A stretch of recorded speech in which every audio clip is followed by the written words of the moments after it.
I kind of had an interesting rationale as to what I wanted to do for my segment today. Okay. So you got a little bit of a teaser of it because of my technical difficulties. Let me actually pivot into it. I put a photo up on Instagram earlier anyways. Of what? Of your knives. Sitting right there. I just thought that's a cool little picture, so I took it. I understand you're supposed to do this whole, vibe off of Instagram, and then you do it off of Facebook, and so that was my attempt. So there's a picture of your fun little knives up on Instagram right now. Well, there's my segment. I know anything about it. Thank you for giving it away. No build up, no nothing, just all punch. Just teasers. So, regardless, yes, I wanted to talk about knives, and not just kind of in the traditional sense, but in my day-to-day life.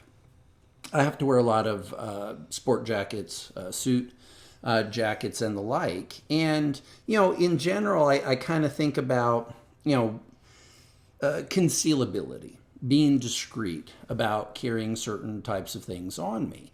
It's the nature of the work that I do, so on and so forth. There are some situations where you do want to have some latitude to be able to conceal carry. I am someone who has a proper licensure to do that, and I will say anything that I'm saying here this evening is particular to folks who are in Virginia as far as any legal considerations. Concealing weapons of any sort, you need to obviously consult the state where you're in, if you need to talk to an attorney, so on and so forth. So everything that I'm commenting on is really kind of just utility driven, not really a legal analysis around it. Again, consult your laws. But regardless, being someone who, as you could tell from one of our other segments, I had a nice segment on swords, for example. Blade technology is just very, very cool.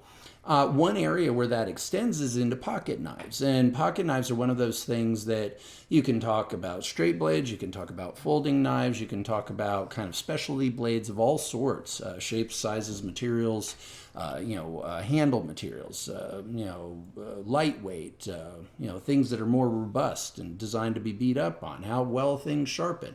So there's all these layers to knives, and I know through subsequent shows, I'll probably end up delving into some of them. But for this evening, it struck me that I'm one of the few people that I know who's really kind of given some consideration to being discreet about when and how I may keep a knife on me. And that, varies to setting. And so I wanted to kind of take it from a traditional take, a true pocket knife, into things that are really kind of the evolution of pocket knives and more concealable knives, such that people can just get some other thoughts and perspectives out there about how to be conscientious so as to not draw attention or make other people feel uncomfortable when you yourselves believe that it's important to have a little extra latitude for personal protection or just general utility. So to begin with, and I want to kind of go into this, and everything that I am talking about, I actually do myself own. So I don't talk about much that I haven't, really put my money behind. But this is a traditional design in that it's a standard folding knife. And I've got up here a little image of what I'm talking about here. The blade that I'm holding is actually the one in the upper portion of the picture there. It's an Orso blade. Knife manufacturer is actually out of Italy. But this specific design is by Jens Anso. And the nice feature about this one and why I wanted to go with this model of it is because of the carbon fiber. You can tell in the image there that you've got something that looks like carbon fiber, but no, it is in fact carbon fiber. And when you actually look at the knife and hold it, it's a thick chunk of it. So what it does is it provides an ultra rigid handle, but is amazingly lightweight. The relative balance of this blade, if you were to put it on most other handles, this would be a pretty heavy unit to carry about. But by looking at carbon fiber options, which have matured Knives and knife technology utilizing carbon fiber. A lot of people have put it to good use. Isn't that remarkable how lightweight it is? But from the standpoint of what I like about something of this nature is that, again, it is lightweight. So you can put it in your pocket, and in so doing, here you got to get that up there. I think you have to move it around a little. Yeah, I don't know if it's going to work. The pictures do it more justice anyways. Yeah. But this blade here, it's a Viper Knives. They call it the Orso.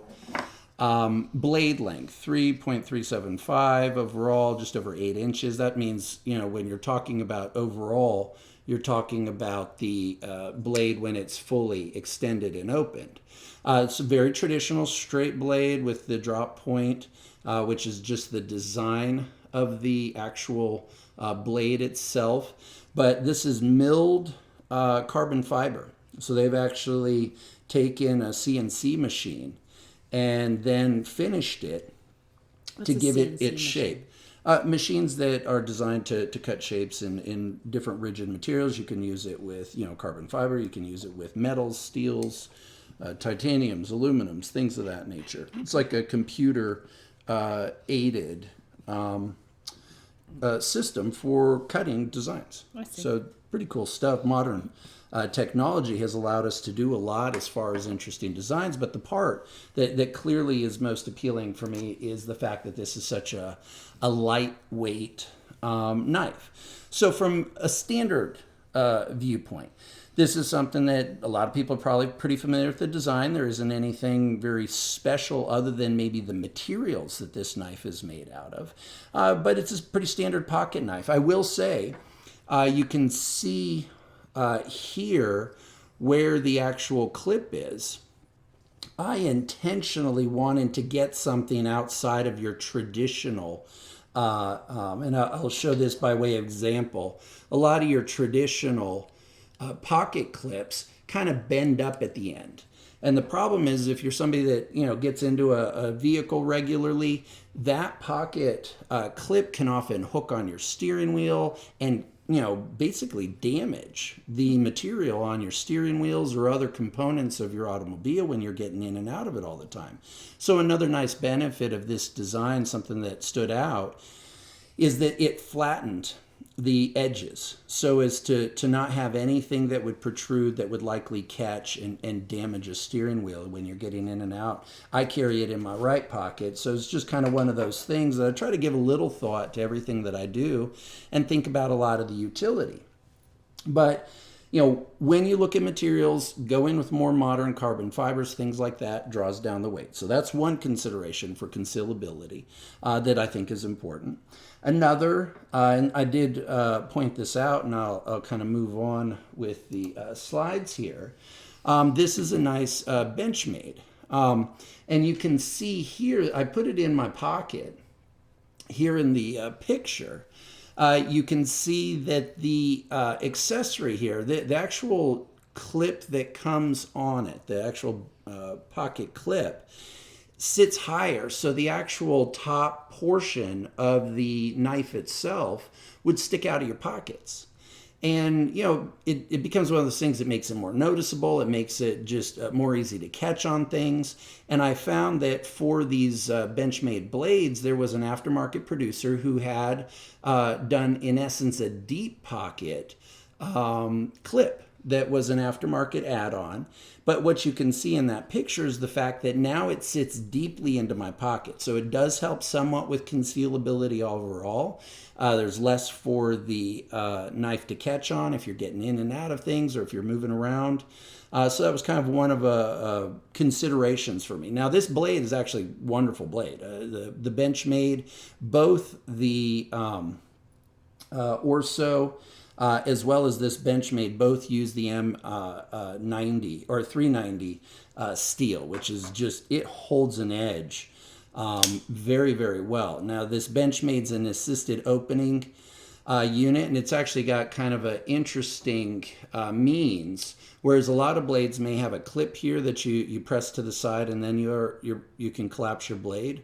This one, it actually has a little lever that you drop back, and then you can close the blade down. That's nice. As you can hold it, you can see no carbon fiber, and what's it do to the weight? A lot heavier. Lot heavier. Now this one again is nice because it's such a robust, well-made American blade, and design is just phenomenal on these. This is the Benchmade Barrage. It's an Osborne design that's on it, and anybody that knows knives knows that Benchmade they put out an excellent product. But here was kind of a consideration around concealability, that just by adding one little accessory, all of a sudden I was able to kind of sink that a little bit further into my pocket. And that's great for casual wear. That's great when I'm just kind of looking for a little utility. I'm doing something where, it just makes sense to make sure that I have a blade on me. Most of the time, I'm not somebody that typically thinks in terms of self-defense when it comes to blade technology. I think firearms provide a lot of utility because people who might be threatening can't get as close to you if you're well trained and know what to do with firearms. But as a last resort, clearly blade technology is helpful. But for me, again, I look at it primarily from a utility standpoint. There are just some situations where just having a knife on you is convenient and handy. But there's a tag here. Could you get this? Yes. Sometimes. But one of the other things, though, is this is great, as I said, for casual attire. What do you do when you're in a business setting? What do you do when you're somewhere where, running around with a pocket knife in your slacks just literally makes no sense? Not only because the slack materials may be too nice to be charring or marring with the clip in your pocket, but sometimes it's nice to have it in a jacket where just the natural fold and form of the jacket itself functions as a great means to conceal what you may have on you. Plus, you may have money, you may have other credit cards, you can have pens, things like that just cumulatively help to shield things that may otherwise be inside of a breast pocket. So I know that in kind of evolving this discussion in my own mind, because obviously talking about this stuff with folks, sometimes they're like, okay, dude, whatever. I never really would have given a thought to that ever. But here is kind of an interesting little take. How do you pronounce that? Keyser Soze. Keyser Soze. And I'll explain that will sound familiar to you. But here's a fun concept. And this is something that's taken me kind of a while to do research on.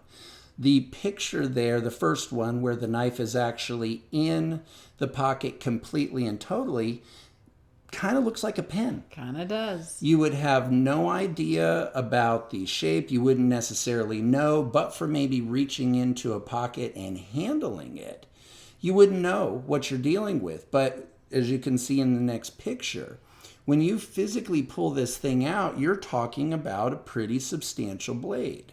Overall length on this one is about 8.3 inches. The blade itself's 3.65. So this is a blade that, if you were in a vulnerable spot, could do some very serious damage. Now, is there carbon in this one? This one has carbon fiber in the handle to help cut down on some of the weight. But additionally, a lot of these components on it are titanium. Oh. So this one, it's interesting. You just kind of give it a flip. Oh, but what an now, interesting looking blade. Yeah, it is a true dagger that is smart in its design, because when you fold it over, it actually, marries quite nicely into this very compact design. But again, from the standpoint of a pocket, by the time it gets to this tapering at the top, it would look like a pen to an untrained eye. Very cool, very slick, fun design. Here, what they've done is on one side, because you obviously have to close this thing, one edge of it is sharpened, and it's very sharp. The other side, you press in, and it's actually dulled. They've not sharpened it so that you can actually handle the blade safely without marring yourself, regardless, just because of the blade design itself. Clearly a very potent weapon if you ever needed to make use of it. So the carbon fiber helps, but the rest of the titanium and the like goes a long ways towards making this something that doesn't drag down your jacket, which is clearly kind of the fun part of this for me, is that, you know, it provides some utility without creating something that in and of itself becomes its own headache and hassle. How do you clean and care for it and keep it from rusting and deteriorating? Quality of the metal. Really? The metal is of such a high grade and high quality that you don't worry about rusting when you actually invest in good quality blades. Now, there are some blades that have high carbon content. It does help to oil and it does help to maintain them. But a lot of these blade types, like the M390s, those, there's no maintenance. I just beat on them and they're impervious to most everything. And I'm not somebody that's savage with my blades. I do care for them properly, but they don't require anything special per se. So when you're in the market for someone as a gift or for yourself, just focus on quality. Learn a little bit about blade materials, and it can go a long ways. And anybody has questions, I'm happy. I presume to be no expert for anything, but I do spend a lot of time researching things before I buy them myself. I figure if you're going to put good money behind something, you might want to have a sense as to what you're getting. But to kind of explain, you asked what the name's from. Do you remember the old movie, The Usual Suspects? I do. The Kevin Spacey, of Kevin Spacey fame, or infamous Kevin Spacey. We're not going there. These days. He has a whole segment where he's building up to this Keyser Soze, and it's kind of a play on, you think it's a usual knife, but then because of its design, it's discreet, you find out it's something very different than what you'd initially had thought. And so that's where the actual blade name comes from, is the kind of lead storyline from The Usual Suspects. So kind of a different concept. So here it wasn't so much about just materials. It was about design and making sure that we had a design that in and of itself provided a level of discreteness that allows me to take a sports coat, have a knife in it, a full blade, but something that otherwise most people wouldn't ever know to anticipate, to look for,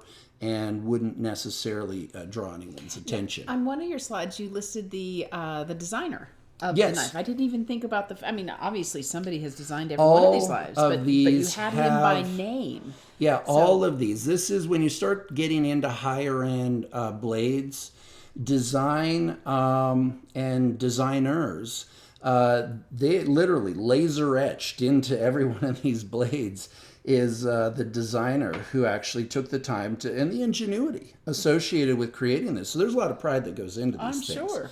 They're often, per se, limited edition. It's not like they're sold as limited edition, but just circumstantially. They just put out so many in the market for that year's design. Everything that I have here, I now believe is quote-unquote discontinued.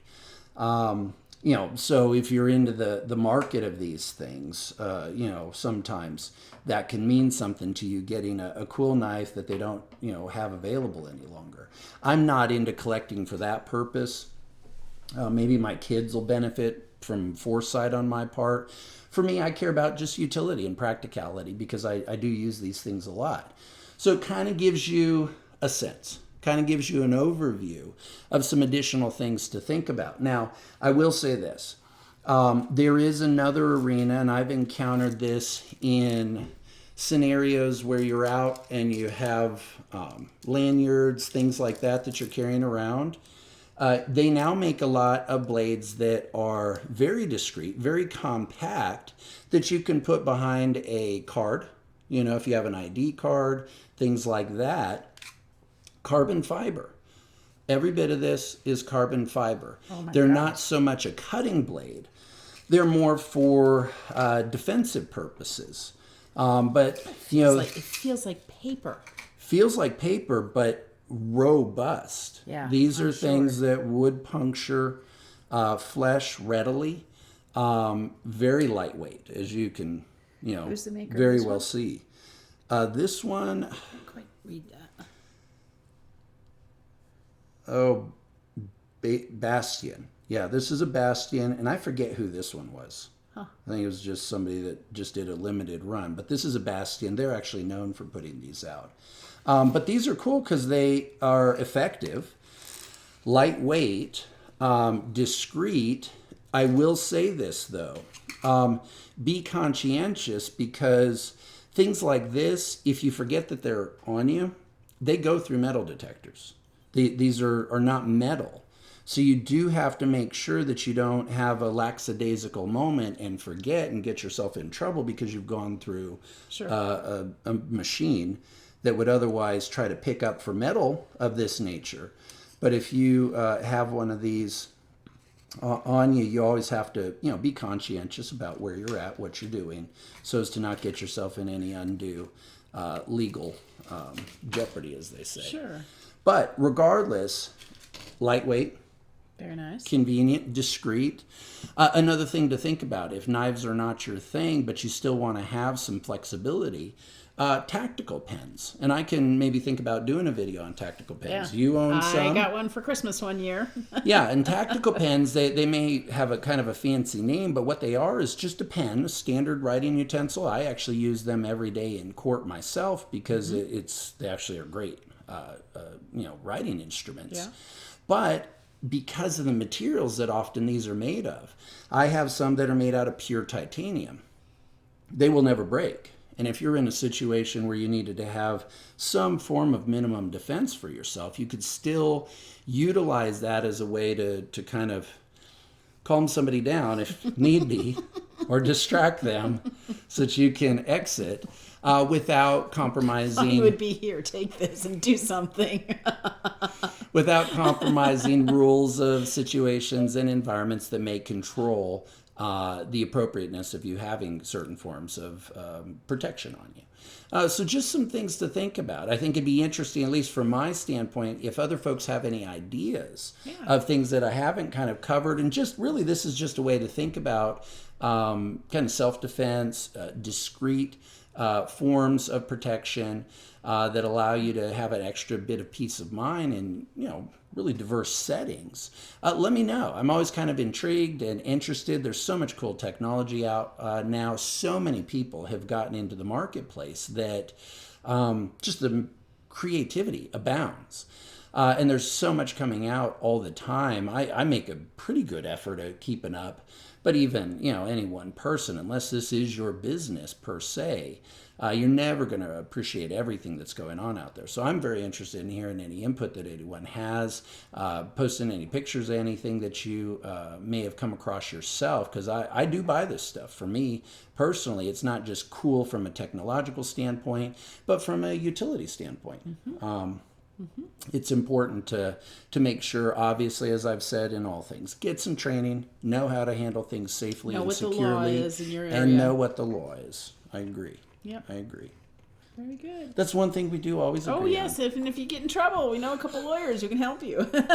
Hopefully you never need us. No. Please. Just learn in advance what not to do. Yes, that's the way to do it. Versus making the mistake in the first place. Yeah. But overall, I think for this evening, that was my main thing. I wanted to go over this, and I think it's one of those fun topics that, how you think about these things. I'm going to have my take on it.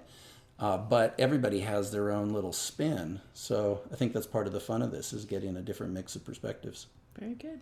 Yeah. Well, thank you all for joining us. Yes, very one much more so. Friday night. This is our fun Friday night date night. Is that what it is? This is what it is. We get dressed up. I put on makeup. I comb my hair. You might get lucky. Oh, really? Is that all it takes? Wow. This is easy. But regardless, if you have been following us on YouTube, please subscribe. Yes. If you are keeping track of what we're doing through Facebook, go ahead and like and share our videos. What we're trying to do is make sure that we can grow this station. And the cool part is, or channel I should say, is that it's all completely organic. Yeah. That's been kind of the fun, interesting part, is that we don't know what's going to be interesting one week to the next. So you experiment a little, but it's been fun to kind of watch what takes off, what isn't so interesting to folks, even though I think it's deeply compelling. But regardless, definitely don't be shy. Feel free to give us some input and make sure that if there are things that you do like, let us know. Okay? Okay. Well, appreciate it. Thank you. Right. Have Bye. a good evening. Bye. Bye-bye.